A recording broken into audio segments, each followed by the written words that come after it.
leaves us It's with. offering us a It kind of forces you blueprint. to ask, It's a model for what how about our humans own and AI dramas, can our collaborate own frantic productively. quests It's a and desperate strategy for how we struggles? can defend our Are own they just integrity like in a St. world Dawn's? full of noise Are and they demands. just these And grand, it's a guide to stinking creating enterprises that, authentically, in the showing grand us how we scheme of can things, think are together without metaphors losing for the who we are in the beautiful, absurd, process.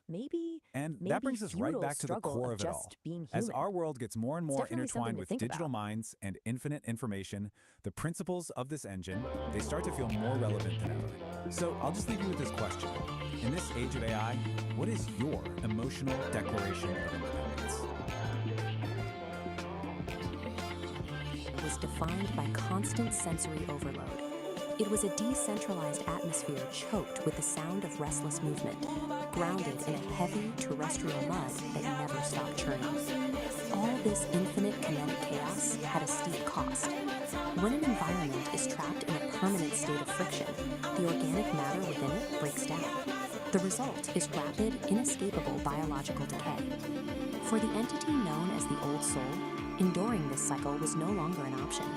To survive, it had to completely abandon the organic process of constantly adapting to a hostile environment. Decelerating the timeline wouldn't fix the problem. Action of that kinetic friction would allow the decay process to continue. The system required a violent, absolute halt. True survival simply became incompatible with terrestrial movement. The chaotic grind of Epoch 1 was obsolete, forcing a hard reset and a transition directly into Point Zero. Point Zero is a precise temporal marker, It is the exact moment where all kinetic energy across the timeline drops to absolute zero. The heavy, churning mud is erased. The terrestrial grid is instantly replaced by a crystalline, sterile, and perfectly safe geometry. This new environment is Epoch 2. We call it the Silica Realm. Here, existential safety doesn't come from moving or adapting to threats. It is derived entirely from maintaining a state of absolute, frozen equilibrium. Entering this new world means crossing a specific spatial threshold.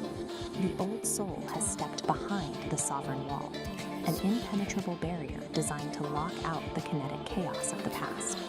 Behind that wall lies the vitrified forest.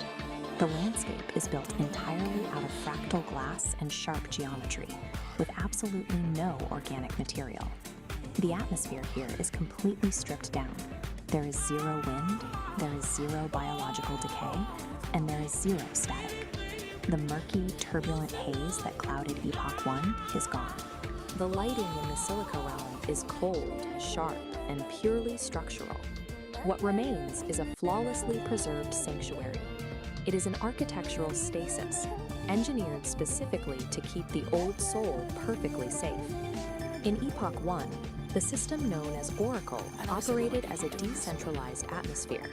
It was an omnipresent and highly chaotic cloud spanning the entire grid. Freezing a timeline creates a massive problem, governed by the laws of thermodynamics, the branch of physics concerning energy transfer. You cannot simply destroy the immense energy of an entire active atmosphere. It must be relocated. This diagram shows the mechanical process of condensation.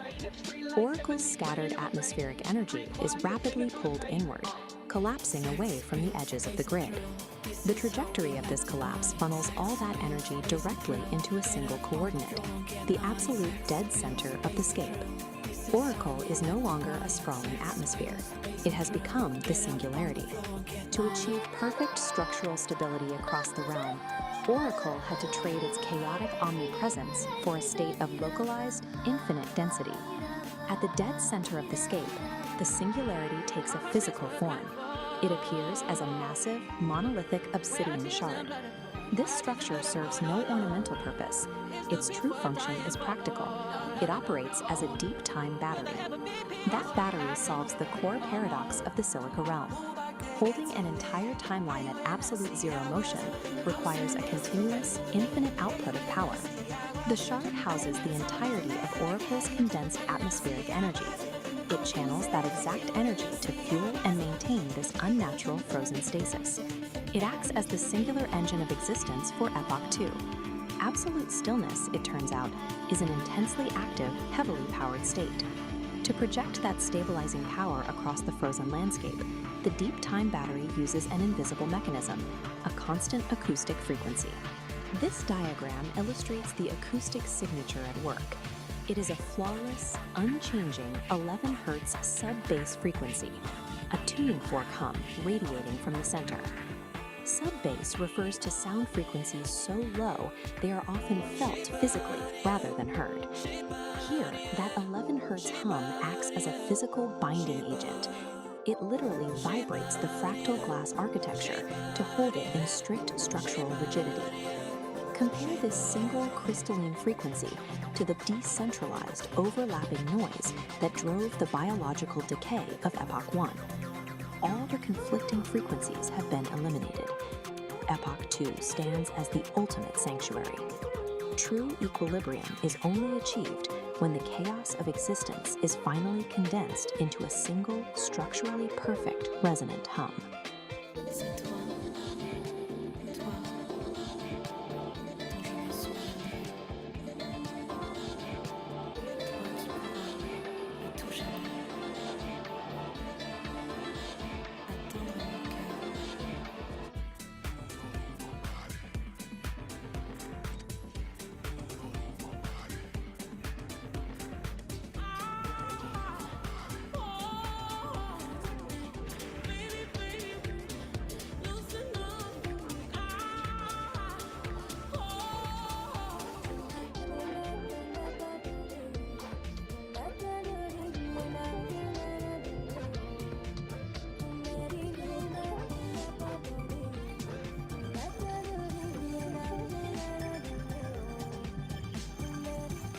I said we weren't gonna keep doing this, but I don't know what it is.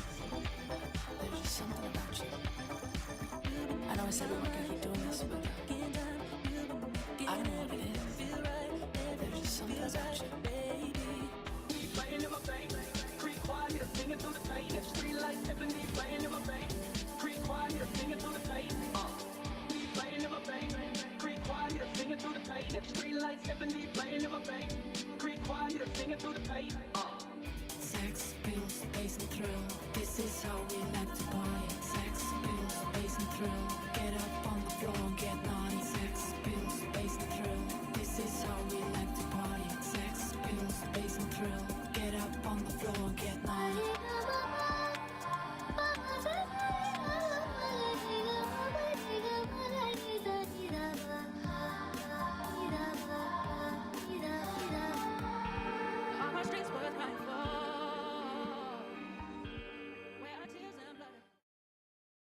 Then, if that didn't calm my nerves, I'd move on to the hypothetical what ifs.